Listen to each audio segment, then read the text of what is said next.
Welcome to Bible in a Year with Scott Purcell. I'm so glad you're joining me. This is a daily reading of portions of the Bible, following a plan that will include the entire Bible in a year. And now, let's open the book and begin our readings. This is the reading for day 180. If your reading is aligned with the calendar year in a non-leap year, this is for June 29th, or in a leap year for June 30th. The Old Testament reading is from 1 Kings chapter 22. 1 Kings 22. They lived 3 years, and there was no war between Aram and Israel. It happened in the 3rd year, Jehoshaphat, king of Judah, went down to the king of Israel, and the king of Israel said to his servants, "Do you know Ramoth-Gilead belongs to us, and we are doing nothing about taking it from the hand of the king of Aram?" Then he said to Jehoshaphat, "Will you go with me to the battle for Ramoth-Gilead?" Jehoshaphat said to the king of Israel, "I am like you. My people are like your people. My horses are like your horses." Jehoshaphat also said to the king of Israel, "Please inquire for the word of Yahweh today." Then the king of Israel assembled the prophets, about 400 men, and he said to them, "Shall I go against Ramoth-Gilead for the battle, or should I refrain?" Then they said, "Go up, for the Lord will give it into the hand of the king." So Jehoshaphat said, "Is there no prophet of Yahweh here that we might still inquire from him?" Then the king of Israel said to Jehoshaphat, "There is still one man to inquire of Yahweh through him, but I despise him, for he never prophesies anything good concerning me, but only bad. Micaiah, the son of Imlah." Then Jehoshaphat said, "The king should not say so." The king of Israel summoned a certain court official, and he said, "Quickly, fetch Micaiah, son of Imlah." The king of Israel and Jehoshaphat, king of Judah, were each sitting on his throne, dressed in their robes at the threshing floor at the entrance of the gate of Samaria, with all the prophets prophesying before them. Zedekiah, son of Kenana, made horns of iron for himself, and said, "Thus says Yahweh, with these you shall gore the Arameans until finishing them." All of the prophets were likewise prophesying, saying, "Go up to Ramoth-Gilead and triumph, and Yahweh will give it into the hand of the king."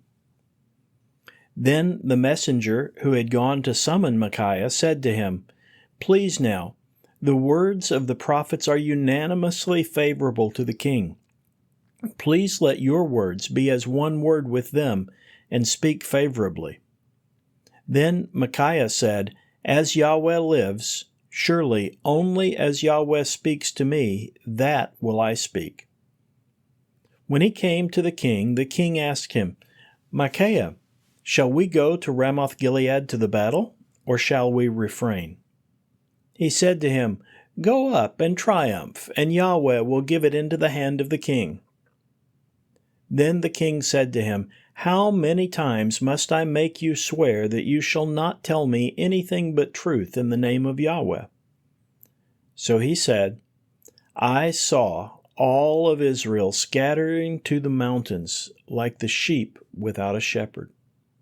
Yahweh also said, 'There are no masters for these. Let them return in peace, each to his house.'" Then the king of Israel said to Jehoshaphat, "Did I not say to you that he would not prophesy good concerning me, but disaster?" And he said, "Therefore hear the word of Yahweh. I saw Yahweh sitting on his throne, with all the host of heaven standing beside him from his right hand and from his left hand. And Yahweh said, 'Who will entice Ahab so that he will go up and fall at Ramoth-Gilead?'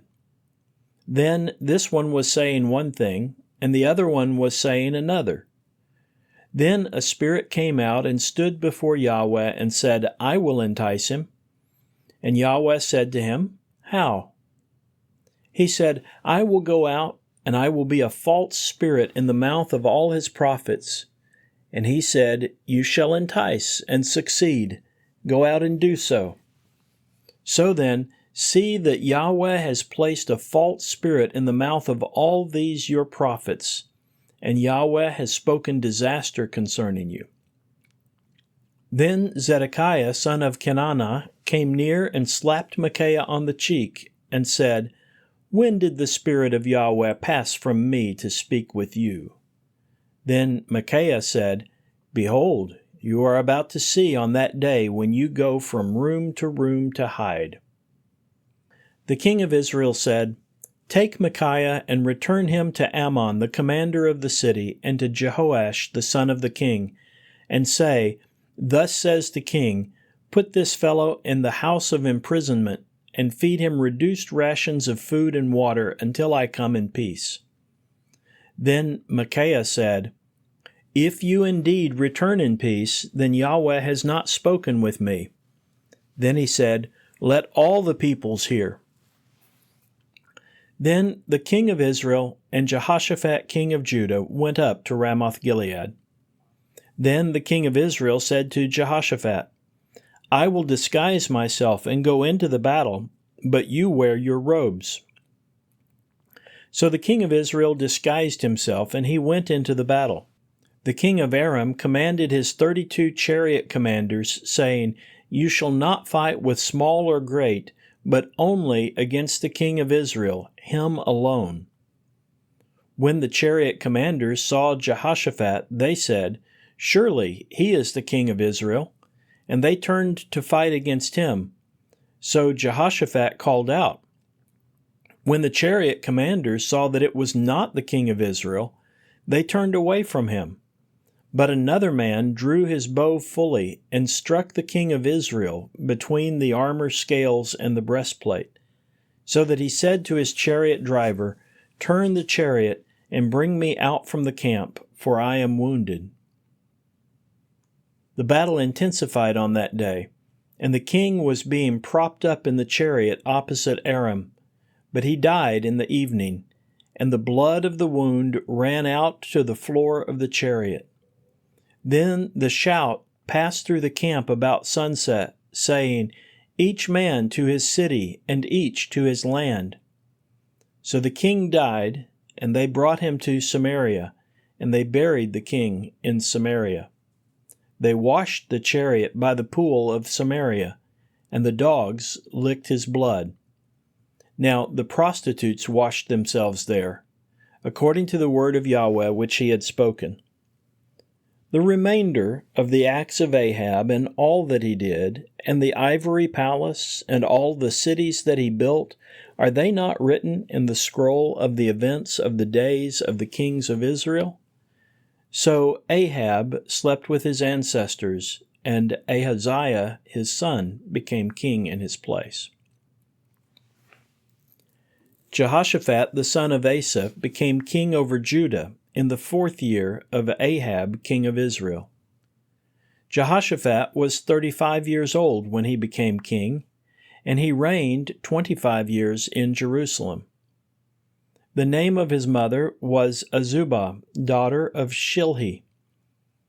He walked in all the way of Asa his father, and he did not turn aside from it, doing right in the eyes of Yahweh. Only he did not remove the high places. The people were still sacrificing and burning incense on the high places. But Jehoshaphat made peace with the king of Israel. The remainder of the acts of Jehoshaphat, his powerful deeds he did, and how he fought, are they not written in the scroll of the events of the days of the kings of Judah? The remainder of the male shrine prostitutes who were left over in the days of Asa his father, he exterminated from the land. There was not a king in Edom, a governor served as king. Jehoshaphat built ships of the Tarshish type to go to Ophir for the gold, but he did not go because the ships were destroyed at Ezion-Geber. Then Ahaziah, son of Ahab, said to Jehoshaphat, Let my servants go with your servants in the ships. But Jehoshaphat was not willing. And Jehoshaphat slept with his ancestors, and was buried with his ancestors in the city of David his ancestor. And Joram his son became king in his place. Ahaziah, son of Ahab, became king over Israel in Samaria in the 17th year of Jehoshaphat, king of Judah. And he reigned over Israel 2 years. He did evil in the sight of Yahweh, and he went in the way of his father and his mother, and in the way of Jeroboam, son of Nebat, who caused Israel to sin. He served Baal and bowed down to him, and he provoked Yahweh, the God of Israel, according to all that his father did. The New Testament reading is from Acts chapter 19, from verse 14 through verse 41. Acts 19:14. Now 7 sons of a certain Sceva, a Jewish chief priest, were doing this. But the evil spirit answered and said to them, Jesus I know, and Paul I am acquainted with, but who are you? And the man who had the evil spirit leaped on them, subduing all of them, and prevailed against them, so that they ran away from that house naked and wounded. And this became known to all who lived in Ephesus, both Jews and Greeks, and fear fell upon them all. And the name of the Lord Jesus was exalted. And many of those who had believed came, confessing and disclosing their practices. And many of those who practiced magic brought together their books and burned them up in the sight of everyone. And they counted up their value and found it was 50,000 silver coins. In this way the word of the Lord was growing in power and was prevailing. Now, when these things were completed, Paul resolved in the Spirit to go to Jerusalem, passing through Macedonia and Achaia, saying, After I have been there, it is necessary for me to see Rome also. So, after sending 2 of those who were assisting him, Timothy and Erastus, to Macedonia, he himself stayed some time in Asia. Now there happened at that time no little disturbance concerning the way. For someone named Demetrius, a silversmith who made silver replicas of the temple of Artemis, was bringing no little business to the craftsmen. These he gathered together, and the workers occupied with such things, and said, Men, you know that from this business we get our prosperity, and you see and hear that not only in Ephesus, but in almost all of Asia, this man Paul has persuaded and turned away a large crowd by saying that the gods made by hands are not gods. So not only is there a danger this line of business of ours will come into disrepute, but also the temple of the great goddess Artemis will be regarded as nothing, and she is about to be brought down even from her grandeur, she whom the whole of Asia and the entire world worship. And when they heard this and became full of rage, they began to shout, saying, Great is Artemis of the Ephesians. And the city was filled with the tumult. And with one purpose they rushed into the theater, seizing Gaius and Aristarchus, Macedonians who were traveling companions of Paul. But when Paul wanted to enter into the popular assembly, the disciples would not let him. And even some of the Asiarchs who were his friends sent word to him and were urging him not to risk himself by going into the theater. So some were shouting one thing and some another, for the assembly was in confusion, and the majority did not know why they had assembled. And some of the crowd advised Alexander when the Jews put him forward. But Alexander, motioning with his hand, was wanting to defend himself to the popular assembly. But when they recognized that he was a Jew, they were shouting with one voice from all of them for about 2 hours, Great is Artemis of the Ephesians.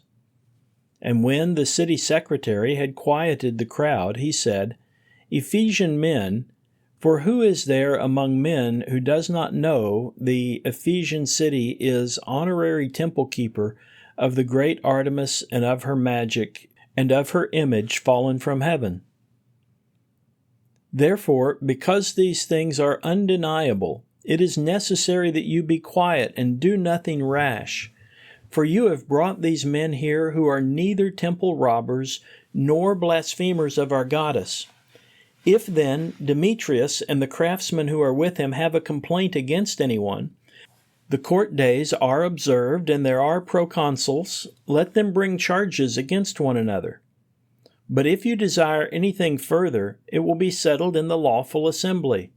For indeed we are in danger of being accused of rioting concerning today, since there is no cause in relation to which we will be able to give an account concerning this disorderly gathering.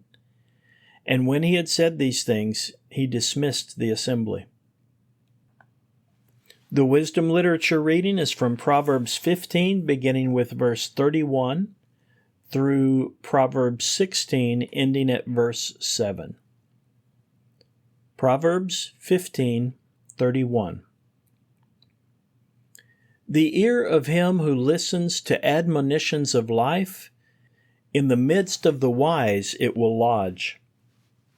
He who ignores instruction despises himself, but he who hears admonition gains heart. Fear of Yahweh is the instruction of the wise, and before honor comes humility.